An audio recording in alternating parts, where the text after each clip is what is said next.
Heute muss das Päckchen fertig werden.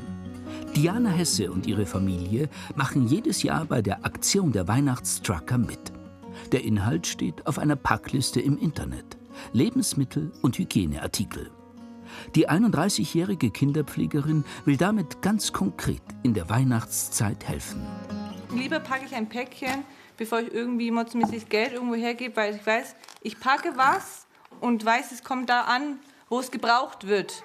Und mit dem Geld weiß man ja das ja immer nicht so genau. Ich finde es auch gut, dass die Kinder das auch wissen, dass es andere Menschen gibt, die es nicht gut geht. Dass wir halt einfach was abgeben können und anderen Leuten helfen können. Mit Fabian ist die Familie seit 7 Wochen zu 5. Sie haben gerade ihr Haus gebaut. Das fertige Päckchen bringen Diana, Linda und Johann zur Sammelstelle in Ellingen im Landkreis Weißenburg-Gunzenhausen. Zusätzlich kommen noch 2 Euro Sprit und Mautgeld dazu. Diana Hesse ist sich sicher, dass sie sich auf die Johanniter verlassen kann. Also ich weiß, dass es in guten Händen ist und dass es jeder bekommt. Man sieht es auch im Internet dann auch da bei den Johanniter, sind auch die persönlichen Fotos. Und immer wieder mal erkennt man sein Paket auch, da ist unseres. Auch 2000 Schulen allein in Bayern machen mit, sowie Kindergärten und Firmen. Um 17 Uhr kommt der ehrenamtliche Fahrer Stefan Urban am Hauptlager der Weihnachtstrucker im schwäbischen Donauwörth an. Dort erwartet ihn schon Ulrich Kraus, der die Hilfsaktion seit 10 Jahren organisiert. Du, ich habe die Pakete von Ellingen. Ellingen, die tust mal, Philipp Ellingen, tun wir zu dir mit drauf auf die Palette. Zum Philipp hinter. Mama. 60.000 Pakete werden jedes Jahr bundesweit gespendet.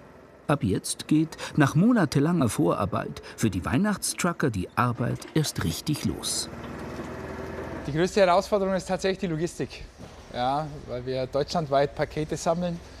Und gerade jetzt in der Vorweihnachtszeit haben wir über 550 Sammelstellen, die jetzt abgeholt werden wollen, hier palettiert werden, verladen werden und dann Richtung Osteuropa oder in Deutschland wieder verteilt werden. Die allermeisten Päckchen gehen nach Osteuropa. Zu notleidenden Menschen nach Albanien, Bosnien, Bulgarien, Rumänien und in die Ukraine. Ulrich Kraus kam als Zivildienstleistender zu den Johannitern in Donauwörth. Er leitet die Hilfsaktion und fährt auch selbst regelmäßig nach Albanien. 160 ehrenamtliche Weihnachtstrucker aus ganz Bayern treffen sich immer am 26. Dezember in Landshut zur Abfahrt. Zu Spitzenzeiten standen dann 55 LKWs in der Landshuter Altstadt, am 2. Weihnachtsfeiertag, und sind dann Richtung Osteuropa aufgebrochen. Diese Dankbarkeit, ja, das ist für mich unglaublich, diese Gastfreundschaft. Ja, man ist bei jedem willkommen, die Leute freuen sich auch dieser Symbolcharakter. Es kommt ein Päckchen aus Deutschland. Die deutschen Bürger denken an uns. Und dann habe ich einen Bub beobachtet, wie der ein Päckchen aufgemacht hat und hat sich erstmal die Zähne geputzt. Und das war für mich wirklich so ein Erlebnis, wo mich bis heute einfach auch prägt. Da erlebt man Leute, die sich einfach auch freuen auf eine Zahnpasta und auf eine Zahnbürste und einfach wieder ein Stück Hygiene zu haben. Und man geht dann auch wieder mit anderen Augen durchs Leben und lernt auch wieder das Leben hier und auch das Meer zu schätzen. Am nächsten Morgen um 7. Die wertvolle Ladung ist verstaut. Endlich geht's los. Es ist immer spannend, was jetzt auch vor Ort, wer uns empfängt, wie dann auch die Verteilung ist. Ist immer ein spannendes Gefühl und ich freue mich. Packen wir's. Ulrich Kraus startet seinen 40-Tonner. Ein Schlitten noch größer als der vom Weihnachtsmann. Dieses Jahr muss er auf die Fahrt nach Albanien verzichten. Wegen Corona hat er diesmal Speditionen für Osteuropa beauftragt. In der Pandemie haben die Weihnachtstrucker ihre Strategie umgestellt. Wir sind jetzt unterwegs zu einer Verteilung in der Tafel innerhalb Deutschlands. Und das ist eigentlich Corona geschuldet, weil wir dann auch relativ schnell bei uns festgestellt haben, ja, auch hier in Deutschland ist die Not durch Corona, aber jetzt auch durch die Flutkatastrophe in diesem Jahr ist auch vor der eigenen Haustüre. Und deswegen wollten wir auch mit dem Johanniter Weihnachtstrucker auch ein Signal hier in Deutschland setzen und auch Päckchen an Hilfsbedürftige hier in Deutschland verteilen. Zum Beispiel in Kulmbach. Um 10 Uhr wird er schon erwartet. Seit 16 Jahren ist die Bürokauffrau Elfriede Höhn hier ehrenamtlich Vorsitzende. Sie versorgt mit der Tafel in der Kreisstadt jede Woche rund 350 hilfsbedürftige Menschen. Es ist natürlich schon wichtig, dass wir solche Pakete dann verteilen, ne, für die Kunden, weil sie sind doch irgendwo immer, sie können nicht mehr so einkaufen gehen, sie kommen nicht mehr raus und das ist halt wichtig, die Tafel ist schon ein gewisser Punkt, wo sie immer hinkommen und dann, dass sie dann so ein Paket für Weihnachten bekommen, ist natürlich schon was wert. Denn die Pakete beinhalten auch länger haltbare Lebensmittel, die die Tafeln sonst nicht zur Verfügung haben. Wer die Bedürftigkeit nachweisen kann, erhält heute neben Brot, Obst und Gemüse auch das Paket der Weihnachtstrucker. Gegen einen symbolischen Beitrag von 2 €. Ich sage jetzt einmal so, das ist für meine Töchter, die darf es dann aufmachen zu Hause und die freut sich da immer ganz besonders drüber.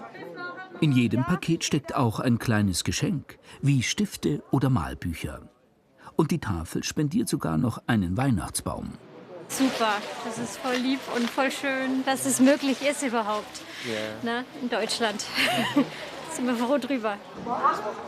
Nach einer Stunde Wartezeit sind Simone und Heiko Kimmerl an der Reihe. Sie haben 6 Kinder. Das Einkommen reicht kaum zum Überleben. Daher kommt die junge Familie jede Woche zur Tafel. Letztes Jahr haben wir hier 80 Pakete verteilt. Dieses Jahr haben wir 120. Ja, und das stimmt mich schon auch nachdenklich. Ja. Es ist zwar schön, wenn die Paketzahl steigt, aber natürlich heißt es auch, die Tafel hier hat auch mehr Bedürftige. Zu wenig sind. Simone und Heiko Kimmerl sind auf die Tafel angewiesen. Sie sind dankbar für jede Unterstützung, die sie bekommen. Wenn Lebensmittel drin sind, wie ich gelesen habe, mit Nudeln und Reis, da spart man sich jetzt in dem Moment schon wieder ein bisschen Geld, dass man sich halt das eben nicht im Laden kaufen muss. Dadurch. Also von daher ist es was praktisch, was Schönes. Ich finde die Aktion super, muss ich dazu sagen. Und es hilft auch Leuten, wie jetzt uns beispielsweise oder den anderen Familien. Wir sparen ja fürs ganze Jahr schon im Voraus. Bei 6 Kindern muss man Geld auf Zeiten legen fürs Weihnachtsgeschenk. Die Familie wohnt außerhalb von Kulmbach, zu 8 auf 80 Quadratmeter. Alles ist schon weihnachtlich eingestimmt. Heiko Kimmerl verdient als gelernter Schweißer 1.800 € netto im Monat. Simone hat als Kassiererin im Supermarkt dazu verdient, sucht jetzt aber einen neuen Job. Die Eltern können nicht alle Wünsche der Kinder erfüllen. Ist ein bisschen schwer, aber wie gesagt, ich habe meine Kinder so weit erzogen, dass die nicht immer das Teuerste wollen, sondern dass die mit kleinen Sachen auch sehr zufrieden sind. Umso mehr freuen sie sich über das Paket der Johanniter, das sie schon vorab aufmachen dürfen. Simone hat für die Geschenke an Weihnachten einen genauen Finanzplan. Ja, ich lasse halt jedes Kind einen Wunschzettel schreiben. Und dann wird geguckt, was das kosten tut. Und dann sagen wir, okay, beispielsweise pro Kind 50 €. Und dann wird halt geguckt, was kriegen wir für das Geld. Und das wird im Moment besorgt. Unterdessen ist der schwäbische Weihnachtstrucker auf dem Weg nach Leipzig. Für Ulrich Kraus ist es mehr als eine Spendenaktion. Ich denke mir immer, wenn jeder so ein Päckchen packt, dann wird die Welt auch ein Stück weit freundlicher. Und danach sehnen sich im Moment doch eigentlich alle.